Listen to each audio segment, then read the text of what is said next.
Hello' guys, কি খবৰ আপোনালোকৰ? আশা কৰোঁ আপোনালোক সকলোৱে ভালে আছে। মোৰো ভাল। আজি মই আহিছোঁ গুৱাহাটীৰ বশিষ্ঠ চাৰিআলিত থকা কিমচি য়নি নামৰ ৰেষ্টুৰেণ্টখনত। নামটো শুনি বাৰু কেনেকুৱা লাগিছে আপোনালোকৰ? কিবা কোৰিয়ান থিম বা তেনেকুৱা ধৰণৰ কিবা এটা? আপোনালোকে ঠিকেই ভাবিছে।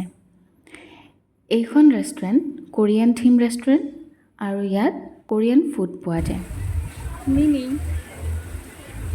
Okay, ma'am. ষ্টাফৰ ইনষ্ট্ৰাকশ্যন অনুসৰি আমি এই জোলখিনিত কিবা কিবি ঢালি পেলাই কুক হ'বলৈ থৈ দিলোঁ। তাৰপিছতে ভাবিলোঁ ইয়াৰ মুখ্য আকৰ্ষণ কোৰিয়ান ড্ৰেছ এযোৰকে ট্ৰাই কৰি চাওঁ। আৰু তেওঁলোকে কাপোৰযোৰ পিন্ধাৰ কাৰণে এক্সট্ৰা ফিজো চাৰ্জ নকৰে। তাৰপিছতে অকণমান আগুৱাই দেখিলোঁ বহুত ধুনীয়াকৈ কিতাপবোৰ সজাই থোৱা হৈছে আৰু বহিব পৰা জেগাও আছে। আৰু এয়া আমাৰ ডিছ ৰেডি হৈ গ'ল, কোৰিয়ান হট পট।